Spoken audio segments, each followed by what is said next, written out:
Dan pemirsa, saat ini kita telah terhubung dengan Bapak Abdul Muhari, PLT Kepala Pusat Data Informasi Kebencanaan BNPB. Selamat sore, Pak Muhari. Selamat sore, Mbak Vera. Baik, Pak Muhari, upaya penyelamatan terhadap warga tentu menjadi prioritas utama. Bagaimana sejauh ini pantauan Anda dan koordinasi bersama dengan BPBD? Ya, mulai dari dini hari tadi, pasca mulai berkembangnya dan mulai aktifnya serta mulai bergeraknya awan panas guguran Semeru dini hari tadi jam 4 subuh itu BPBD sudah mulai mengkondisikan untuk persiapan evakuasi masyarakat. Hingga sore ini per pukul 15.30 jadi situasi terakhir Mbak Vera, ini sudah ada 1.979 pengungsi yang tersebar di 11 titik. Ini sifatnya sementara menunggu kondisi terakhir dari aktivitas awan panas guguran di Semeru. Terakhir kami berkomunikasi dengan PVMBG dari pantauan alat pencatat gempa vulkanik. Itu aktivitas awan panas guguran yang ditandai oleh gempa vulkanik mulai melemah. Kita harapkan segera selesai, segera meluruh sehingga awan panas guguran segera berhenti. Yang 1.979 jiwa ini tersebar saat ini di Kecamatan Candipuro, dan khususnya yang menjadi prioritas dari tadi pagi oleh personil gabungan BPBD, TNI, Polri itu adalah evakuasi anak-anak dan lansia. Dan mulai tadi siang, masyarakat yang sebenarnya dari pagi itu sudah dikondisikan untuk berkumpul di titik kumpul tiap desa, itu mulai diarahkan ke titik-titik pengungsian yang 11 tadi saya sampaikan, karena sebelum hujan, jadi posisinya di Lumajang sore ini hujan, sebelum hujan itu abu vulkaniknya menyebar cukup luas. Nah, ini menjadi dasar bagi personel gabungan untuk mengevakuasi masyarakat yang sebenarnya dari pagi itu sudah berkumpul di titik kumpul. Sementara itu, Mbak Vera. Iya, ada 11 titik pengungsian. Apakah evakuasi ini memang sudah tuntas, Pak? Atau masih ada warga-warga yang menolak untuk dilakukan evakuasi? Jemput bola juga memungkinkankah dilakukan oleh tim Satgas Gabungan? Udah semua cara, Mbak Vera. Tidak jemput bola iya, langsung ke rumah-rumah iya, utamanya untuk lansia dan anak-anak. Tetapi secara umum masyarakat Lumajang sudah punya pengalaman tahun lalu juga 5 Desember sehingga proses pengungsian relatif tidak ada kendala. Tadi saya sampaikan kalau masyarakat sudah berada di titik-titik kumpul, jadi titik kumpul ini beda dengan titik pengungsian. Titik kumpul ini adalah titik berkumpulnya masyarakat yang akan diangkut dengan alat transportasi ke titik pengungsian. Titik kumpul ini biasanya ada di titik-titik yang penduduknya cukup banyak di setiap desa. Nah, ini sudah berjalan dari pagi tadi, jadi relatif tidak ada kendala.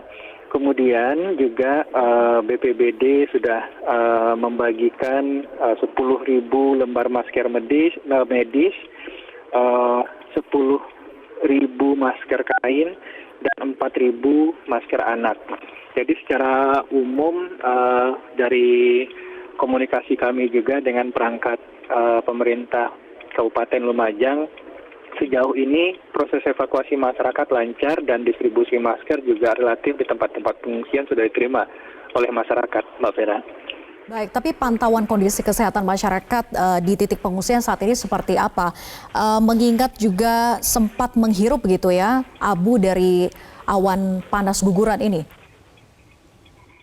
Ini kan baru berjalan ya, artinya penyebaran abu vulkanik juga relatif tadi tidak terlalu lama karena sudah turun hujan. Nanti kita lihat apakah setelah hujan ini aktivitas awan panas guguran masih ada atau sudah kondusif bagi masyarakat untuk kembali. Nah, ini masih kita tunggu hasil pengamatan data dari stasiun pengamat gempa vulkanik PVMBG. Tetapi per tadi 13.29 siang itu data dari alat perekam atau pencatat gempa vulkanik menunjukkan aktivitas gempa vulkanik yang menandakan aktivitas awan panas guguran ini sudah melemah. Nah ini kita tunggu dulu karena sekarang sudah ada di pengungsian dan cuaca juga saat ini di Lumajang itu turun hujan. Jadi kalau turun hujan, setelah hujan ini abu vulkanik yang di udara itu turun bersih oleh hujan. Nah ini kita lihat nanti setelah ini, Mbak Vera.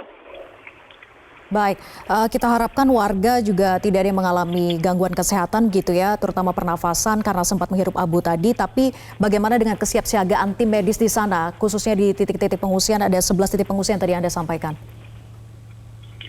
Iya, untuk tim medis sedang disiapkan juga, sedang dikondisikan juga oleh pemerintah kabupaten.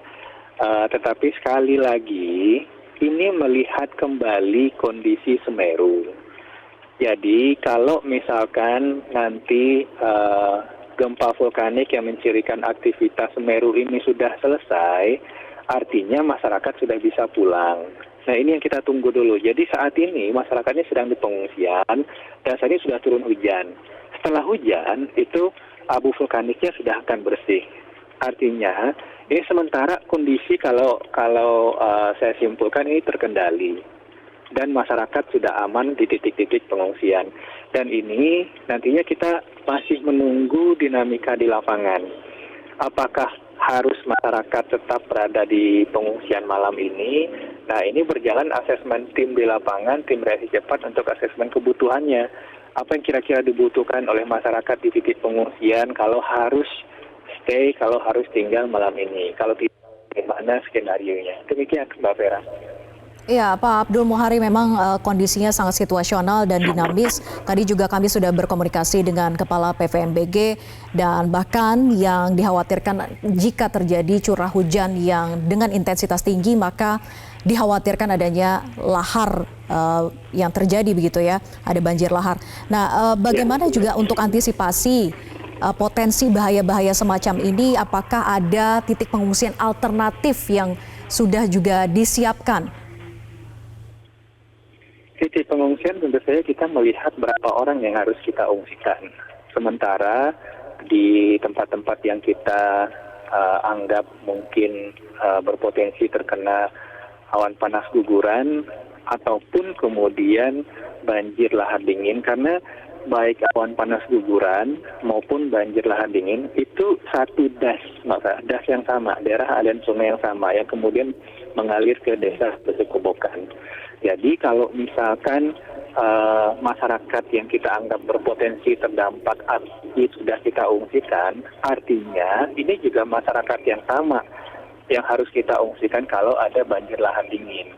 Kalau misalkan mereka saat ini dari tempat pengungsian, artinya ini sudah aman untuk sementara waktu. Oke, artinya skenarionya memang sudah disiapkan gitu ya, Pak Muhari? Sudah. Baik.